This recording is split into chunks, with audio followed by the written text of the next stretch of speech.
Hi అండి, good morning. నేనైతే ఇప్పుడు వంటగది మొత్తం క్లీన్ చేస్తాను, చూసేయండి. చూడండి ఎలా ఇదిగోండి. ఇక్కడ మా సాగరు మా అయాన్ష్ అయితే ఉదయాన్నే బాల్ ఆట ఆడతారు. మా సాధ్వి అయితే లేవలేదు, ఇంకా పడుకునే ఉంది. కిచెన్లో అయితే టైల్స్, గ్యాస్ మొత్తం తుడిచేస్తున్నాను. ఈ గ్యాస్ మొత్తం తుడిచేసిన తర్వాత ఇప్పుడైతే అంట్లు కూడా కడిగేసాను. ఇదిగోండి, కిచెన్ అయితే అంట్లు అయితే కడిగేసాను. ఇక సాధ్విలు ఇచ్చాక బ్రష్ చేస్తున్నావా? చెయ్యి, బ్రష్ చేయి. బయటికి వెళ్ళి బ్రష్ చెయ్యి, పోయి బ్రష్ అయిపో. ఇక్కడైతే నేను పిల్లలకి పాలు కాగబెడుతున్నాను. సిమ్లో పెట్టేస్తాను. పాలైతే కాగిపోయినాయి. ఇక్కడ నేను ఇంకా ఇల్లు అయితే ఊడుస్తున్నాను. ఇల్లు ఊడ్చేసిన తర్వాత ఇల్లు కూడా తుడవాలి. ఈ పైన టెడ్డీ బేర్స్ కనపడుతున్నాయి కదా, ఆ టెడ్డీ బేర్స్ అన్నీ అదిగోండి అటు సైడ్ ఉన్నాయి చూడండి, ఇప్పుడు కనపడతాయి. అదిగోండి ఆ టెడ్డీ బేర్స్ అన్నీ సాధ్వికి, అయాన్ష్కి గిఫ్ట్లుగా వచ్చినాయి. ఇక్కడ సాధ్వి అయితే ఆడుకుంటుంది నా వెనకాల.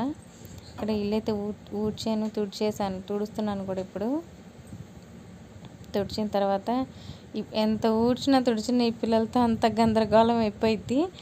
మళ్ళీ మామూలు అయిపోయింది ఇల్లంతా. తుడిచిన కాసేపేనండి అట్లా. ఇల్లు కూడా తుడిచేసాను, అయిపోయింది. ఇంకా ఇవాళ సండే కదా, అంతా హడావుడిగా పని చేసుకొని చర్చికి అయితే వెళ్ళిపోవాలి. ఇవాళ సండే కదా, మరి మీ ఇంట్లో ఏం స్పెషల్ చేశారో కామెంట్ చేయండి. ఇక ఇల్లు అయితే తుడిచేసాను. ఇక్కడ సాధ్వికి, అయాన్ష్కి అయితే పాలు ఇస్తున్నాను. ఇద్దరు పాలు తాగుతున్నారు. ఎలా ఉన్నాయని అడిగితే సాధ్వి బాగున్నాయి అని చెప్తుంది, చోటా కూడా బాగుంది అని చెప్తున్నాడు.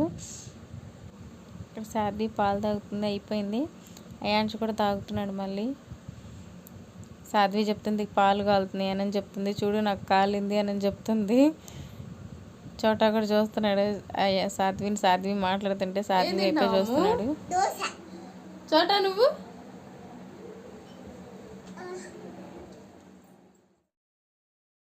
ఇక్కడైతే నేను ఎగ్ ఫ్రై చేస్తున్నాను.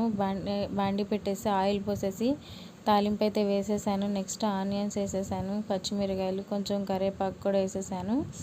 వేసిన తర్వాత కొంచెం లైట్గా వేగిన తర్వాత కొంచెం లైట్ బ్రౌనిష్ కలర్లో రావాలి. వచ్చిన దాకా ఉంటే కొంచెం టేస్ట్గా ఉండిద్ది. అదంతా వేగిపోయిన తర్వాత ఇక్కడ ఎగ్స్ అయితే పగలగొట్టి వేసేసాను. కర్రీ అయితే రెడీ అయిపోయింది. ఇక చర్చికి అయితే రెడీ అయిపోవాలి. ఇక్కడ మేమైతే చర్చికి అయితే రెడీ అయిపోయాము. అదిగోండి సాధ్వి రెడీ అయిపోయింది, అయాన్ష్ కూడా రెడీ అయిపోయాడు. మన వీడియో కనుక నచ్చితే లైక్ చేయండి, సబ్స్క్రైబ్ చేసుకోండి. Okay, bye friends.